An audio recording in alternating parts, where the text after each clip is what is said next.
Supernatural Podcast. My name is Ben. And I'm Nacho Libre. He's Jake. Oh, yeah. And we are so glad to have you with us tonight as we talk about the abduction case of Antonio Villa Boas. Jacob, how you doing tonight, buddy? I sure am, Benjamin. How are you? We're living, bud. We're living. Oof. Rough. Well, you know, it can't be all rainbows and sunshine, but it's not too bad. It's been worse. Yeah. It's been worse. I prefer the rainbows. Who doesn't?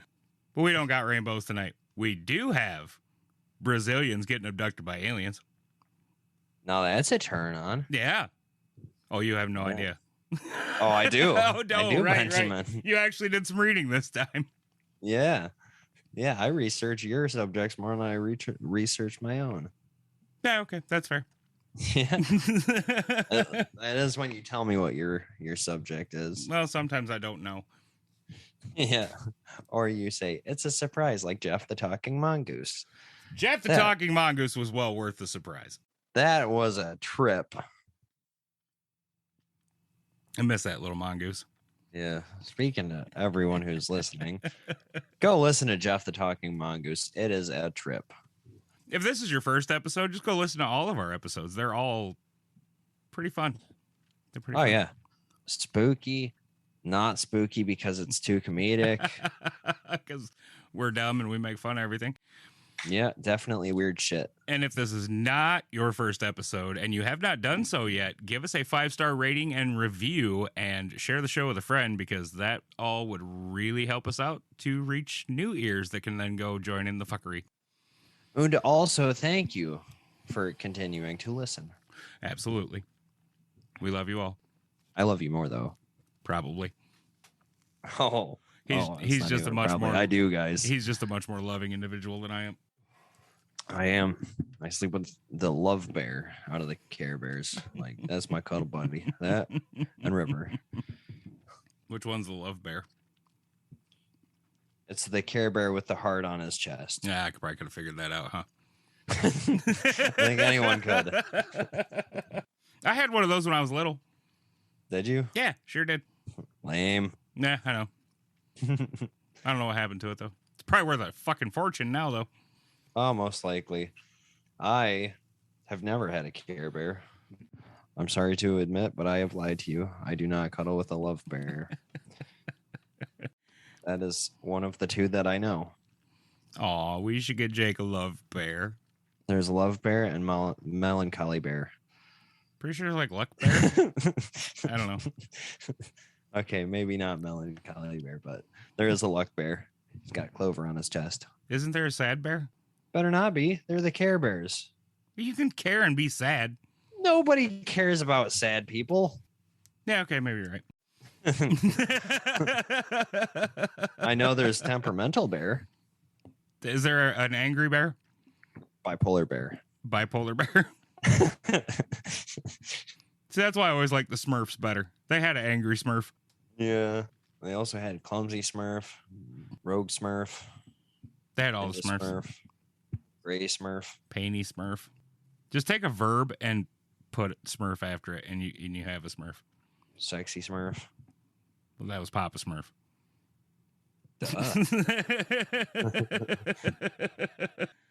Oh boy, this one's going off the rails already. All right, let's talk about Antonio Boas Constrictor. Antonio Villa Boas. Constrictor assists. There are no snakes in this episode. From Brazil. From Brazil. From hold on, I got it here. São Francisco de Sales, Minas Gerais, Brazil. Yeah, that's where he was from. I know I said that wrong, but that's where he's from. It's an awful lot of place. Well, you got town, which is São Francisco de Sales. That's a freaking town. That's a town on its own. Actually, it's not even a town; it's a municipality, which explains why the name is so long, because they're trying to compensate for something.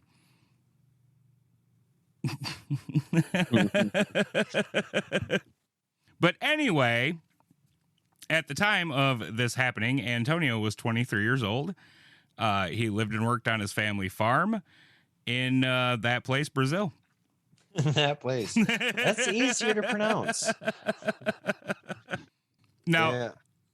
Antonio's first encounter with something strange was on the... Huh? Go ahead. What? Happened late 1950s, right? October 5th, 1957. This was the first encounter with something strange. Now, what happened that night was that the family had gone to bed earlier than normal at 11 p.m. And so I'm sourcing most of this from ufoac.com, where they have a published transcript of Antonio's actual conversation with Dr. Olavo Fontes and journalist João Martin. So most of what's in here came from Antonio's own words. Yeah, when I was looking that up, I came across both of those names. Mm-hmm. The second one I butchered in my head. I had to look it up completely. Okay. I looked it up. I hit Google Translate real quick, but yeah, it's João is how that's pronounced. That's not how it's spelled. Yeah, that's how I'm gonna pronounce, or that's what I'm gonna name my son whenever I decide to do that. It's actually supposedly a very common name in Brazil. Is it? Yeah. Wow. Yeah, João. Damn. Now, anyway, there are some, I don't know if they're translation or transcription errors. Right. But if you go there to ufoac.com, it actually says went to bed late at 11 p.m. But there are a lot of reasons why I changed that to early, because I think that's actually what it is. So they go to bed at 11, and, it's freaking hot in Brazil. So Antonio goes over and he opens up the window. Like, he opens up the shutters just to let some cool air in. And when he did, what he saw was a blinding light in the middle of the courtyard field. It says courtyard in the translation, but just description sounds like it was further away than a courtyard would be from the house, so it might have been field. But anyway, this blinding light lit up the whole area under it. And Antonio describes it as being much brighter than the moonlight, and said it seemed to be coming from directly above, quote, as if from downward pointing searchlights, end quote. Now, this is 1957. Remember, they don't have helicopters. Right. Which is like the only thing I could think of that might be spotlighting the damn ground from directly above. Other than drones, which totally were a thing. Oh, yeah, sure. In 1957. Sure, they were. Well, they might have had helicopters in 57, but I don't think they would have been that common. Very, very not common. Right. So anyway, Antonio sees this damn light and he's like, what the fuck was that? So, yeah, I set myself up for that one. So he starts yelling for his brother, whose name was João. And they shared a room together, which had to be awkward when you're in your early 20s. But, different time, different place. João comes and he looks out the window, and he was apparently less than impressed and told Antonio that they should just go the fuck to bed. Which, I don't know how you're not impressed by some strange-ass lights, but, whatever. We all have that person who, rationalizes everything. It's just the moonlight reflecting off some swamp gas. Whatever. Yeah. Anyway, he said, hey, let's go the fuck to bed, right? So Antonio was like, okay, and he closes the shutters. They lay down. Now, João fell asleep, but Antonio was overcome with curiosity. So he gets back out of bed and he goes and he opens the shutters. And he looks out and the light is still there, just the same as before. So he stands there, and he said he wasn't afraid or anything like that. He's just really curious as to what the fuck is going on. And so he's standing there watching until suddenly the light began moving directly toward him. Now, that freaked him out a little bit. So he slams the shutters shut, and he goes and he wakes up his brother. And through, the cracks in the shutters, They watch the light move toward and then go over the house, at which point it just disappears. So I don't know. You know, we'll assume Antonio's telling the truth here. I have no idea what he could have seen. Did it say anything about noise? No noise. He said he looked up and he couldn't even see anything in the sky. Definitely a common helicopter then. Yep, no noise. sure. Yeah, they're so quiet. We all know that. They run in silent mode. Yeah. They're like cell phones. Right. You know? Now, our next incident is on October 14th, which is 9 days later for those keeping score at home. And Antonio and a different brother, which is his words, he didn't give a name. It literally just says another brother. So I don't know. Probably named Joao. Maybe it's Joao. I don't know. Maybe he didn't like this brother very much, whatever. I decided that, you know, I'm going to call him Cletus. Cletus is a good name. Cletus Villas Very Boas. Brazilian. Cletus Villas Boas. Sounds like the guy that's going to, like, you know, come up with a banjo bossa nova music or something. Yeah, but his friends call him Cletus Bocephus. Yeah, El Cletus. Anyway, Antonio and Cletus are out working on this tractor out in the field, right? And Antonio says he estimated, because he didn't have his watch on him, that it was like between 9:30 and 10 o'clock at night.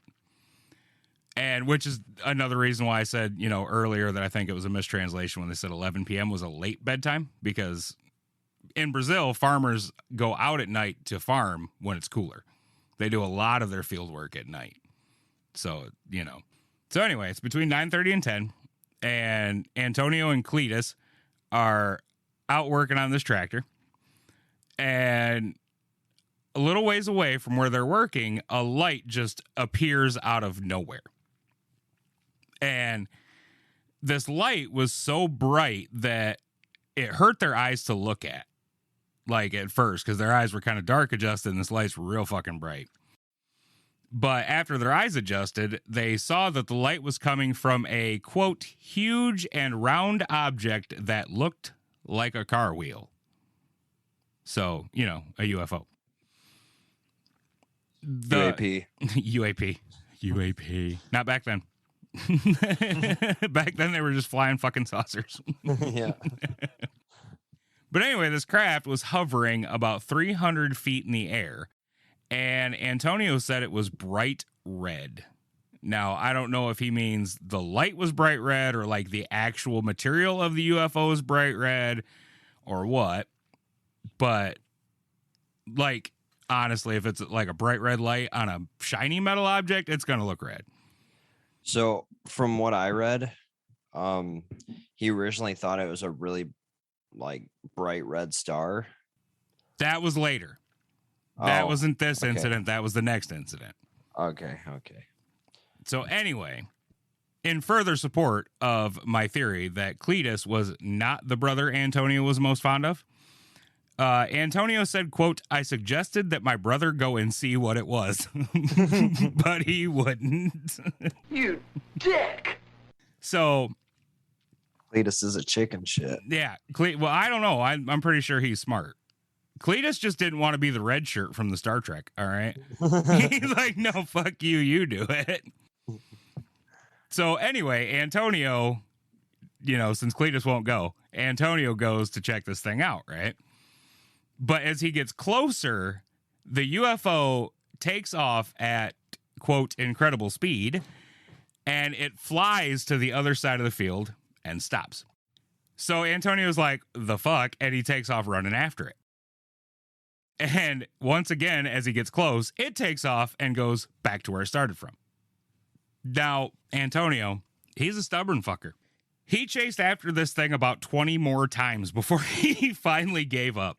And then he just like gets tired of playing this game with this thing, and he's getting tired of running across the goddamn field. So he just goes back to where Cletus is with this damn tractor. And together they just sit and watch the craft just kind of hover motionless for a while, where it's just sitting at the edge of this field. And after a few minutes, it was just suddenly gone.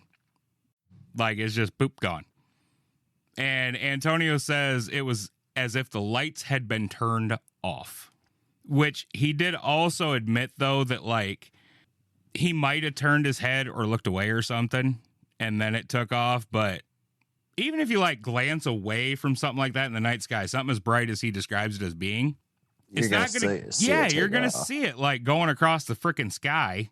Yeah. So I don't know. Maybe it did just blink out. These things happen. Now, the next night, so the 15th, Antonio was out by himself. And he was using the tractor that him and Cletus were working on to plow the field. And it was the same field that he had played chase with a UFO in the night before. Now, according to Antonio, this was a cold night. The sky was clear. There were lots of stars out, At 1 a.m., and he had his watch on at this time, so he knew it was 1 o'clock in the morning. Probably a Casio, I bet. Maybe.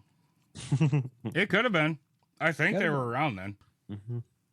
G-Shock. It was a G-Shock. It was a G-Shock. It was a Garmin smartwatch. Yeah.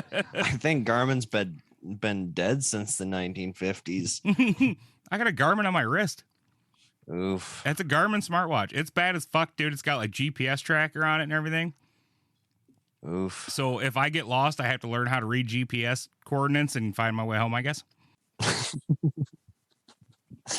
Anyway, at 1 a.m., Antonio saw something that looked like one of the bigger, brighter stars, but he knew immediately that this was no star. Probably because, first off, it was red, and stars are not red from our vantage point here on Earth. Red dwarf stars do exist, but we can't really see them. Right. And second, because this particular bright red star was coming right fucking towards him. So Yeah. last time I checked, stars do that. Last time I checked, they didn't do that in a noticeable manner. Yeah. Like every once in a while, sure, but Yeah, I mean, yeah. but never the red ones. No. Never the red ones. It's always those purple ones. Now, anyway, in just a few brief moments, the not a star was close enough for Antonio to see it for what it really was. Ooh. It was a glowing, egg-shaped UFO. Boy, my balls dropped from how deep that voice got there. So the egg-shaped craft was apparently moving so fast that it was over Antonio and his tractor before he had time to even think about what to do. So that thing was moving pretty goddamn quick. Pretty quick, yeah. It stopped about 50 meters, which is 164 feet for us in the States, above Antonio's head. I had to do the math. Like 50 meters, that sounds far. It's not that far. Now, the light from this UFO was so bright that Antonio described it as lighting up the tractor and the field as brightly as on a sunny day. So much so that the tractor's lights were absorbed by the red glow. I don't know how bright the tractor lights are, but it sounds like a pretty bright fucking light to me. Definitely LEDs. In 57, it was probably just two candles. Like the Amish buggies. Yeah. Hang lanterns from the front of the tractor. Yeah, I know they had better technology than that in the 50s, but come on. Maybe it's Brazil. That is probably a fair point. Yeah. Like I'm picturing a Flintstones tractor. Like they gotta run it. Literally run it. Literally. Yes. Feet to the floor and the whole shot. Yeah. Meanwhile, Dino's eating some grass to the side. Mm-hmm. Or Brazil, El Dino. El Dino. We're going to get canceled. Anyway. So Antonio starts the tractor, which he had apparently shut off at some point, but he didn't mention when. But he knows, that the tractor is not fast enough to get away from this fucking UFO, right? Right. Tractors are not generally known for their speed. And so he considers like just bailing out and making a run for it, but figures a dead sprint at night across a freshly plowed field is a good way to break his leg. Which might be a little dramatic, but definitely twist an ankle or something, because it is not easy to even walk on freshly plowed field, but Depending on what he's plowing, like there could be bales that he could break his ankle on. no, he was plowing it. Oh, So, like, okay. Making Oh. little hills of soft dirt. Okay. I mean, it's a possibility. It's not easy to walk in. I know that. Like, Right. Maybe he doesn't drink a lot of milk. He's got soft bones. He could break an ankle. I mean, I definitely think an ankle injury would probably happen. Yeah. You know. Yeah. Plus, he could get dirty. You don't want that, especially if you're a farmer. I mean, right. You can't be having that.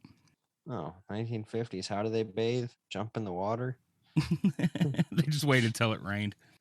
Yeah. Now, while Antonio is trying to figure out his best escape plan, the UFO like moves about 40 feet and starts to like come down towards the ground. So it goes from directly over top of him, moves about 40 feet, starts to land. And as it came down, he started to notice more details about the thing.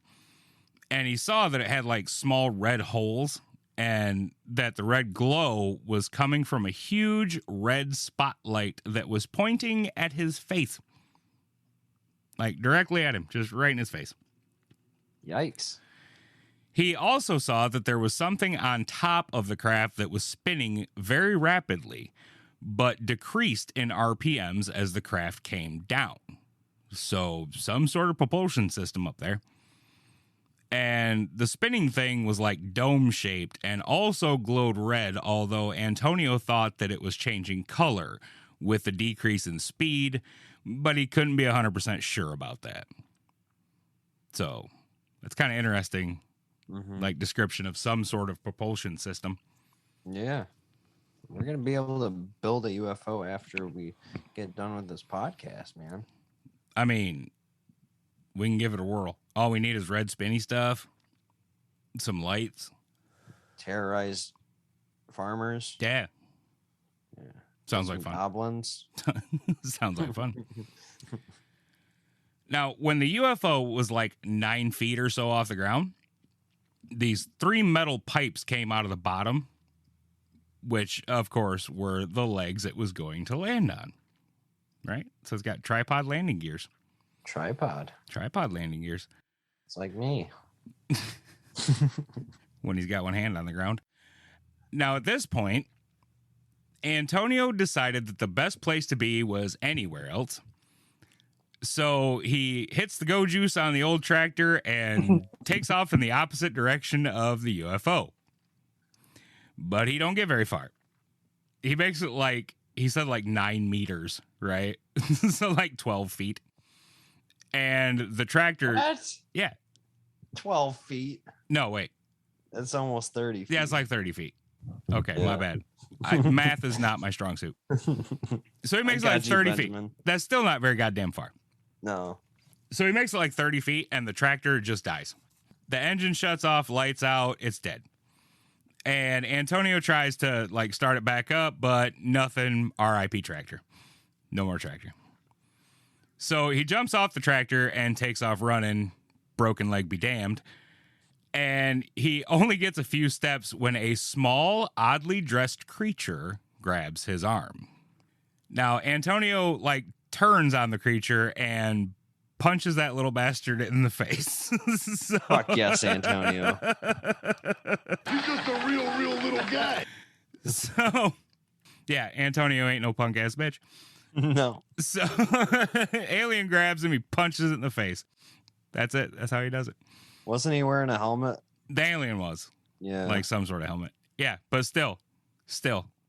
Antonio gave that alien the Latin thunder and just one hitter quittered his ass. Yeah, He's I like- certainly don't want to get punched by a farmer. He's the Brazilian Will Smith. Only he punches, he doesn't slap.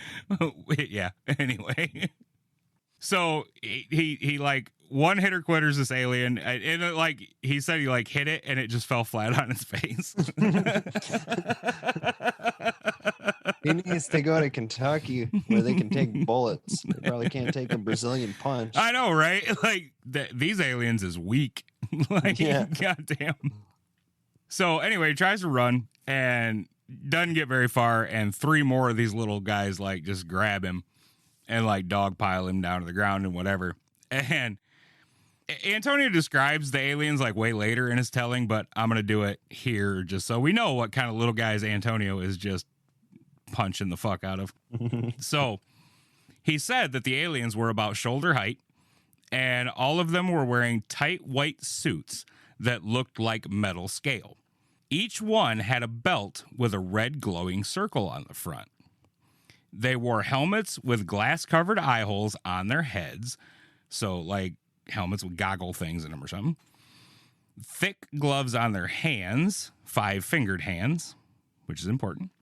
Ooh. Not really important to the story, but as we do more episodes on encounters with extraterrestrials, there's some variation, so we try to take note of this when it occurs. So these guys had 5-fingered hands, and they were wearing thick-soled white shoes on their feet. Reeboks, right? I'm thinking Yeah. Adidas. They were wearing Pumas. But they certainly weren't Crocs. I wouldn't think so.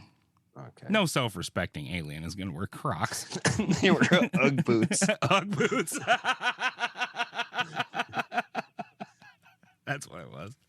That's what I'm picturing in my head now, anyway. Those fluffy sons of bitches, too.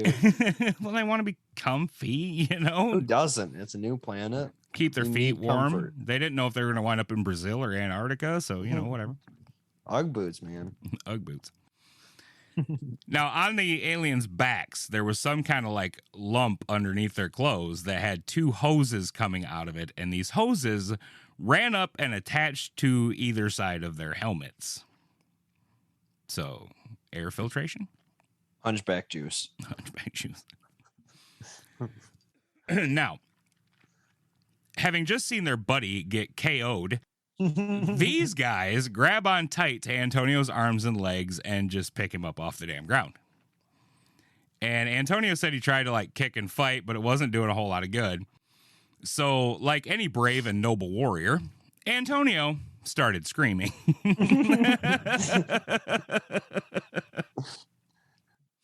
He said he's getting carried, he's screaming, he's calling for help, he's cussing at the aliens. And he said that his screaming either surprised them or made them curious, because they kept stopping on the way back to their ship and just staring at him when he did it. Are you going to get into the noises they make? Maybe. Okay, because what I came across is when they landed and this whole situation was going down, they didn't like speak. It was more like barking or yipping. Yeah, they like bark and grunt and yip. Yeah. Yeah. Yeah, I can't thought remember that if was I made pretty note of that in interesting, here too. or not, but it is fascinating. Yeah. Just want to make sure that was said. Mm-hmm. We got these barking, roughly 5 foot tall, metallic dressed or white, Yeah, white metal wearing helmeted guys. I don't know. who still can't take a punch. They're like tiny stormtroopers. So we know for a fact they're terrible shots. Absolutely. That's why that one just went down. Yep. Because stormtroopers always go down with one hit. Yeah. Yep. Now, they're taking Antonio back to the craft, and Antonio describes the entrance to the craft in like the most stereotypical 1950s Martian movie way ever. So the way he describes it is there's a door that opens like from the bottom of the craft into a platform, and then a ladder, because apparently intergalactic travelers need ladders still. They haven't figured out technology to get around ladders. But the ladder goes from the platform to the ground. Okay. Now, there were various reasons here, namely because they haven't figured out a technology to beat ladders, that they struggled to get Antonio on their ship. Beam me up, Scotty wasn't a thing yet. Apparently. That was like in the 60s. Yep. Now, of course, because they're trying to carry a unwilling man up a ladder, they're not doing so good. Antonio's fighting him. He's grabbing a hold of the fucking safety rail because alien OSHA, I guess. And fucking, like, it's just, they're not having a good time with this. He's fighting them. Probably what the helmets were. Safety. And, yep, safety. Got to have your safety and their safety glasses in the whole shop. Most ladder injuries are 4 foot to higher. Like 4 foot off the ground is most injuries. Not sure how tall this ladder was, but alien OSHA. So they got it covered. They got safety rails. They got their breathing apparatuses, their eye protection, their helmets. They're good. The gloves. Their gloves. Probably level 5 cut resistant. Yep. At least level 5. Steel toe Ugg boots. Yep. Steel toe Ugg boots. They're good to go. Yeah. You guys are on it. Now, what I did find interesting, okay, so talk shit about the ladder all I want, is that Antonio described the ladder as looking like metal, but behaving way more like elastic. So it was like very movable and flexible, and it swayed and shit, like while Antonio was trying to fight these aliens. That's kind of an interesting detail to me. It is. Like, I can see, because it was 57, Martian movies were in the pop culture, at least here in the States, and I assume in other parts of the world. That was right around when the Women on Mars movie or Women on the Moon movie came out, right? All those kind of movies. There was tons of them back then. Yep. So I can only imagine that, you know, even in Brazil or wherever, they were fairly popular too. You know, countries do tend to follow American culture. Fuck yes, America. So I can see him making something up like that, but the elastic part, that's really kind of, that's one of those details. It's like, oh, okay. Eventually, the aliens do get him into the ship, and the door shuts behind him. And he describes it as when the door shuts, it like you can't see it anymore. Like it fits so perfectly, which is another interesting detail. Mm-hmm. They take him from a smaller room into a bigger room, and all the rooms were made of like polished metal and lit by 4-sided light bulbs, which made them seem to like glitter, kind of. The aliens take Antonio into a large oval-shaped room, which is like the main room in the ship. And that's where... Not yet. Oh. Now, this room, this big oval room, had like a beam in the middle, and that's why Antonio kind of thinks it was the main room, because it was like the center of the ship. The beam he thought was holding up the ship and whatever, because, again, alien technology can't get around to needing a beam. But the room was also full of like swivel bar chairs, like swivel bar stools, so that when the aliens talk, they could just turn and talk to each other. Like, convenient. I mean, it's convenient. Yeah. They had the cool supervisor. Right. But they had cushions. Limited to 2 beers on lunch break. Now, the whole time Antonio says they're holding on to him pretty damn tight. And the aliens are talking. And yeah, see, I didn't describe their language, so I'm glad you did. But, bark yipping. Yep, bark yipping. But all I put down was that it was a language so strange to Antonio that like they weren't even making human sounds. Right. So barks, yips, growls, I think he mentioned, grunts, things like grunts, that. Yeah. But even then, he still got the impression that they were talking about him. And I think anybody who's ever been to the Chinese buffet knows that feeling. Yeah. So anyway, they finished their discussion, and 5 of these aliens just start taking Antonio's clothes off. Just undressing the poor guy. That boy Antonio. But it kind of sounds sexual, so I'll roll with it, okay? So anyway, they're taking his clothes off. And he's like trying to fight back and stuff and yelling at him and swearing at him again. Apparently, they pause while he starts like cussing him out and stuff, they just stop and they step back and they're just watching him. And Antonio took this as their attempt at being polite. Now, I guess, okay, I didn't know there was a polite way to make somebody forcibly naked, but yeah, okay. Okay. We'll take our time, don't worry. We'll give him a point. They tried. Now, eventually they did get his clothes off. When they did it with like care, and they took their time so that they hurt neither Antonio or his clothing. They just like took his clothes off, folded them up, and set them aside very neatly. Now, what Benjamin isn't going to mention is what Antonio did as a fear tactic, which should have worked, is he grabbed hold of his unit and helicoptered like a son of a bitch at him to try to scare him, but it didn't work. Once again, they looked at him in confusion, but then just rolled with it because it sounded kind of sexual. Please continue, Benjamin. Okay. I'm getting naked on this one. Anyway,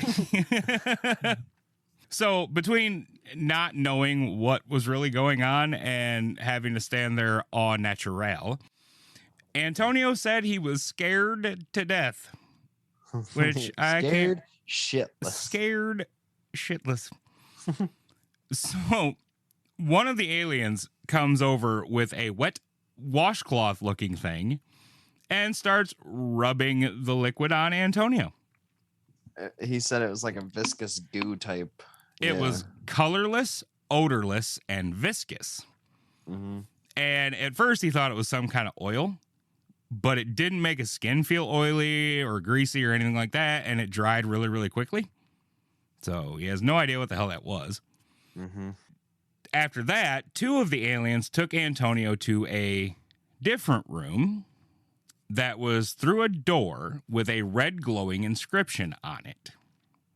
Now, on ufoac.com, there is a picture of the inscription. I will, of course, share that in the Facebook group along with a few other pictures from ufoac.com. But the inscription, Antonio says, of course, in alien language, that he did not know what it meant. But this is me. And I was bored that day. So just for fun, I copied it and ran it through Google Lens. The results were for demonology, Buddhism, and some real high, like, mathematics, like trigonometry or whatever. Trigonometry? And something from kotaku.com.au that was titled, "That Time We Got to See Mario's Dick." So there you go.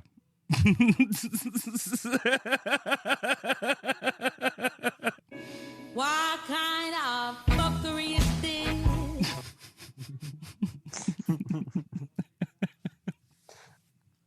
Anyway. Mario's dick. That time we got to see Mario's dick.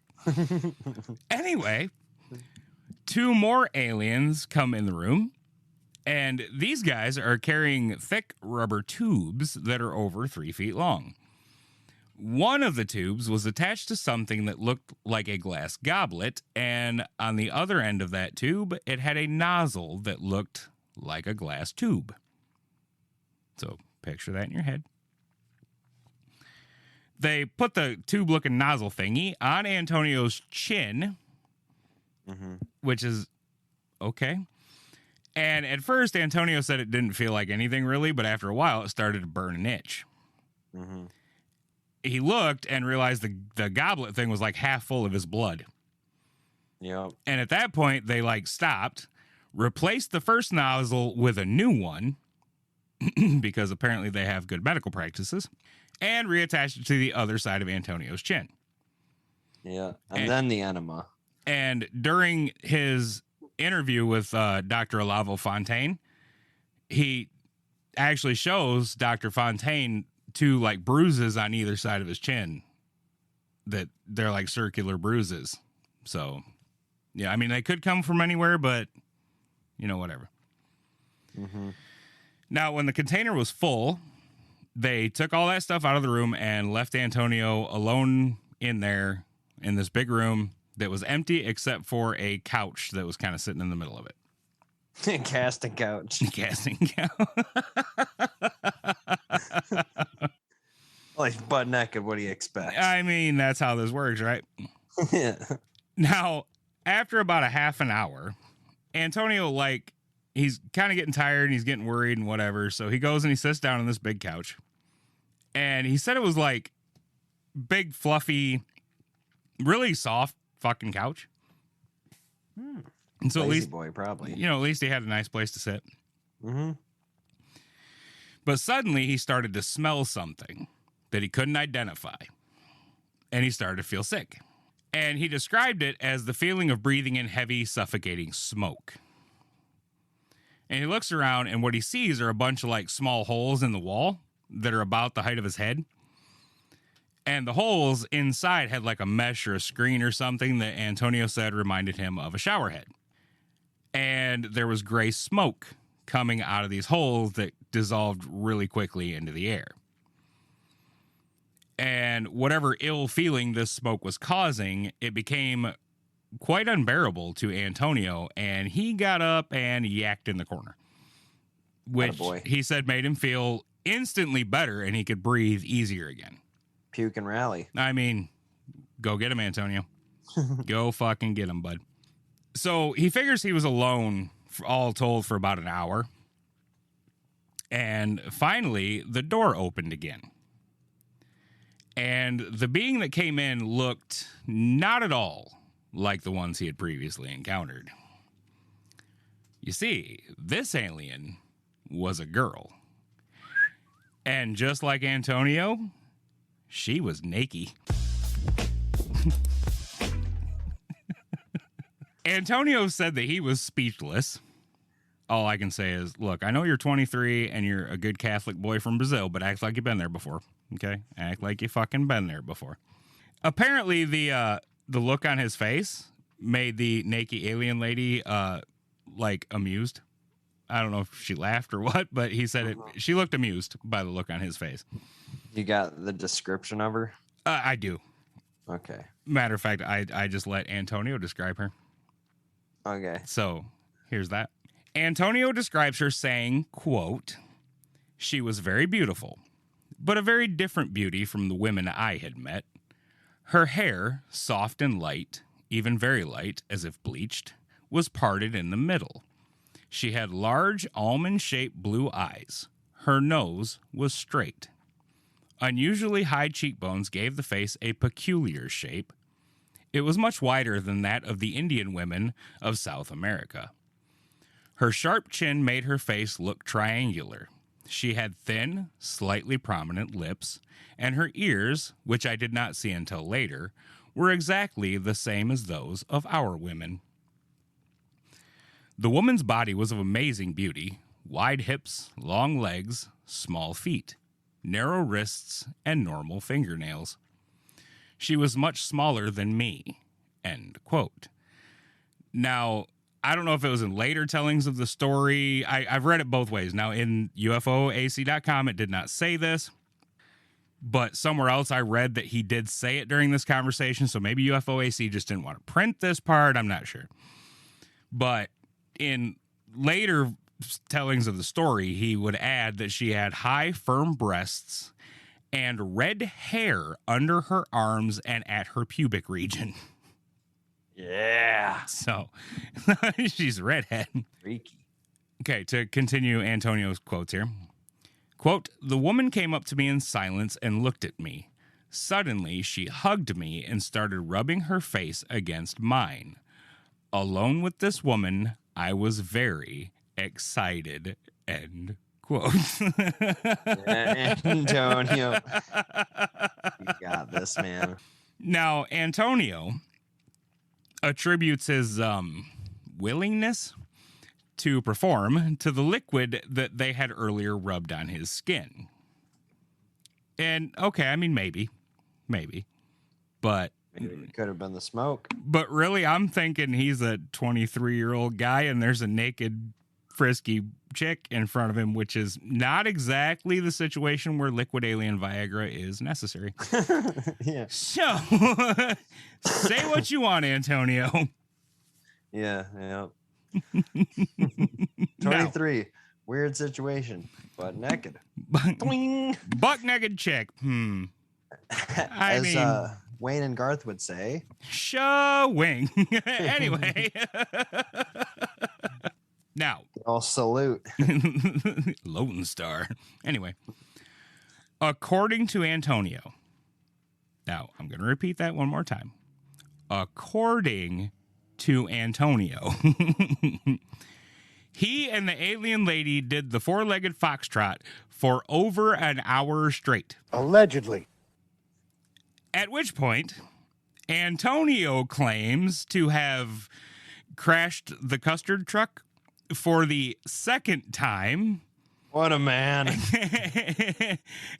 And was Allegedly eager to give a third assault with a friendly weapon. However, the naked alien lady declined a third game of Mr. Wobbly Hides' helmet. So, at this point, some of the other beings came in and gestured for the femalian to join them, which she did, but before she left, she looked at Antonio, rubbed her belly, and pointed upward. Now, at the time, Antonio took the gesture to mean that they were going to take him with them. But since they did not, later in life, he decided that she was indicating that she was now pregnant and was going to raise their baby wherever the hell it was she was from. Yeah. And I kind of feel like the second one is probably the right one. Now, after Antonio's extraterrestrial fuck buddy was gone, they gave him back his clothes and took him back out to the room with the swivel stools.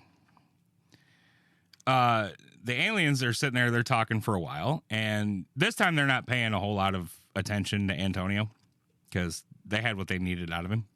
He was a stallion. He was just a stud horse, just there to do his job. And he also said that, like, now he's not really afraid anymore because he felt like we're saying they're done with him. They're not going to hurt him. Whatever he came there to do, he's done with. Mm-hmm.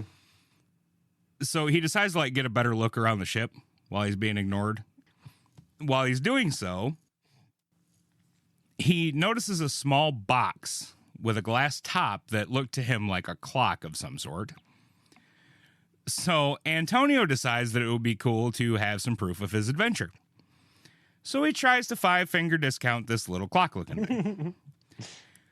But the aliens caught him with the old swipe or no swiping and took the damn thing away from him.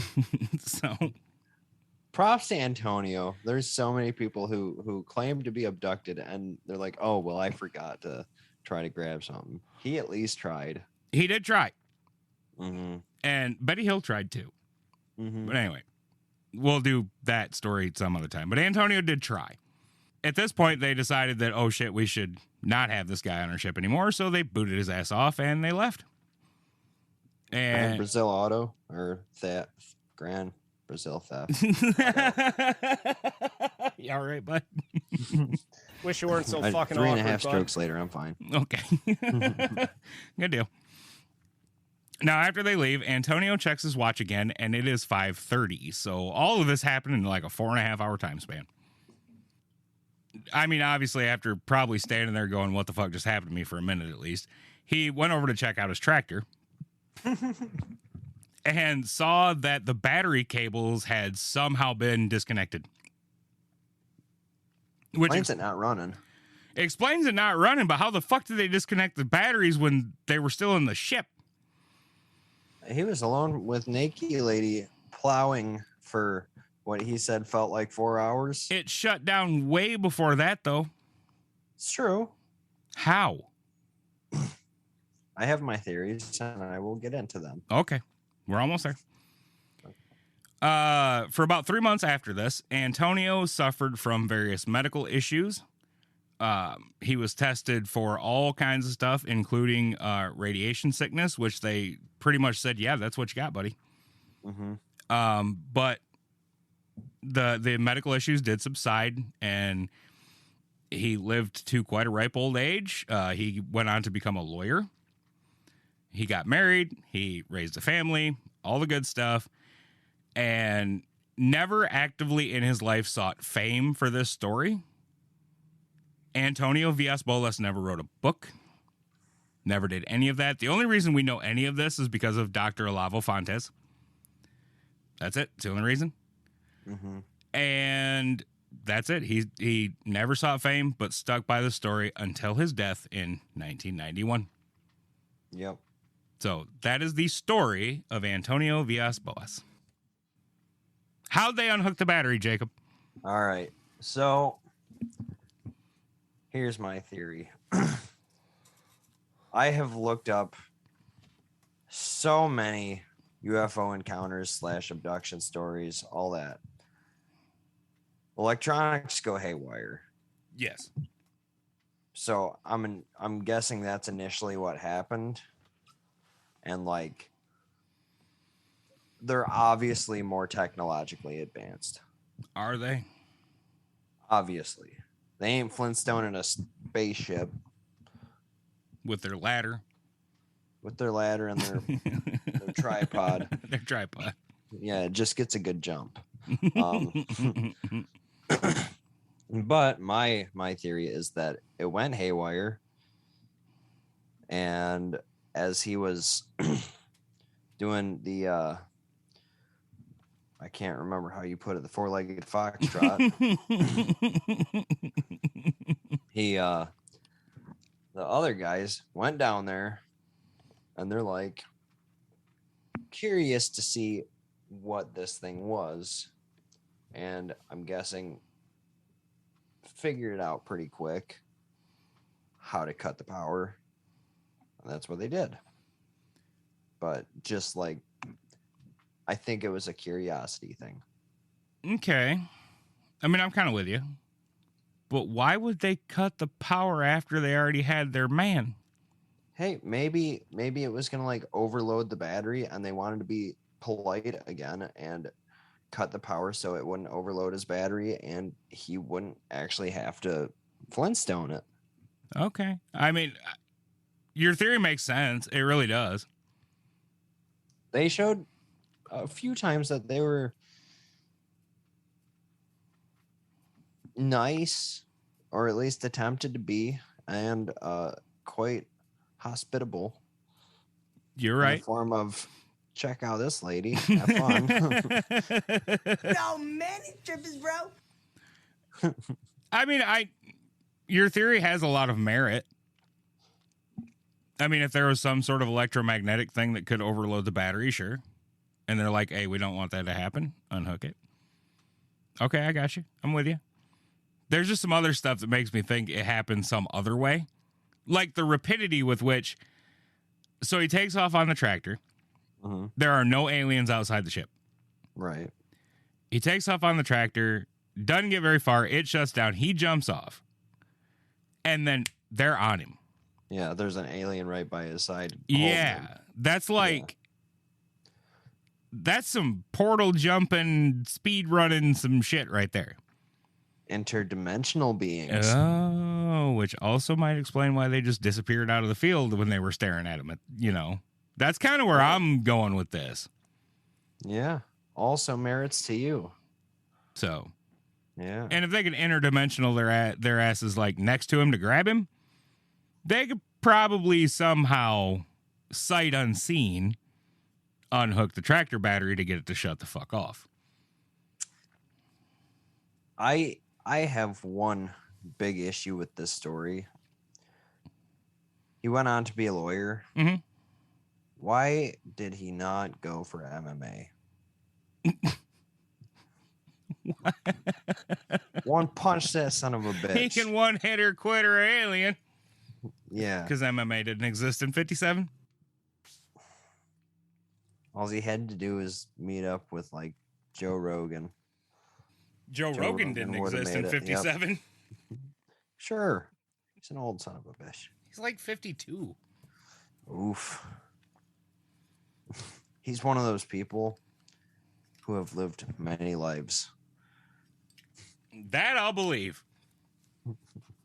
But no, whether it was portal jumping and like they were like right there and be like, hey, you're not running away on this freaking possibly case tractor here.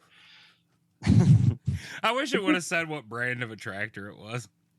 I mean, I have a hard time thinking it was a case if it did die without them disconnecting the battery, because case is a reliable tractor. And this one also did not run like a deer. It ran like a turtle. It might have been a farmall.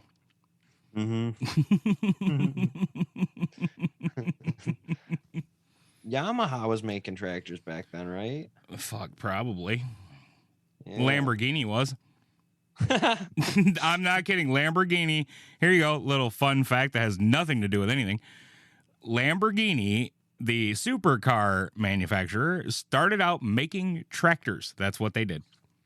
Nice. And then somebody got pissed off at Enzo Ferrari and decided to make a fucking supercar. Good on them. Of course, that was a whole ocean away from Brazil, but, still fun facts. Yep. So, yeah, there's two theories. Let us know what you listening to guys this think. podcast. Yep. Say it on the Facebook group, our website, which is http www. The dot's important. Paranaturalpodcast. It's another .com. Quick, what does www stand for? What? It's World Wide Web. Well, yeah. Oh, I thought you were going to tell a joke.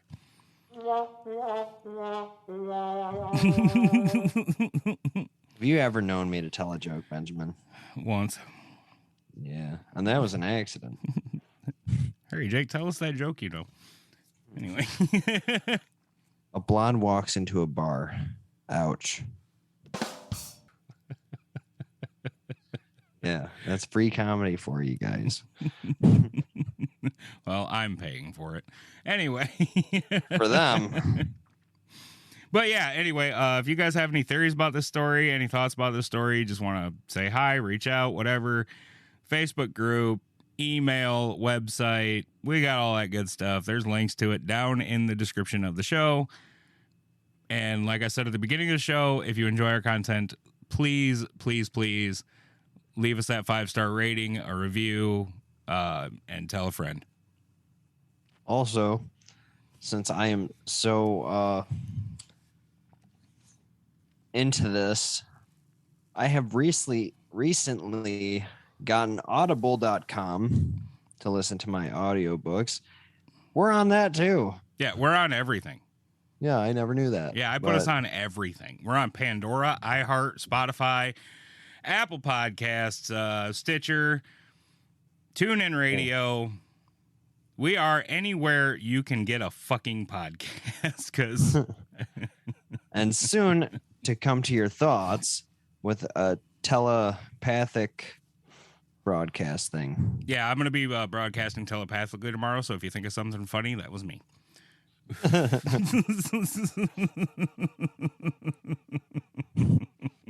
We've been testing it out, but it's just been some real dark shit. Those were my thoughts. We got real bad sense of the humor over here. All right, Jacob, anything else? No.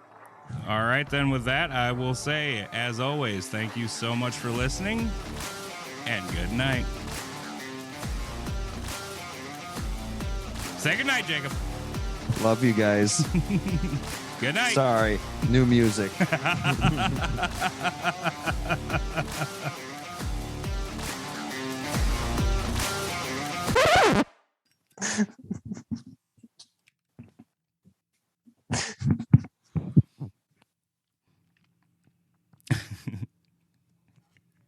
Mr. Wobbly got you, didn't it, bud? I have to give you so many props on all of that. That was just hilarious. From the four-legged foxtrot to the Mr. Wobbly, that was just gold.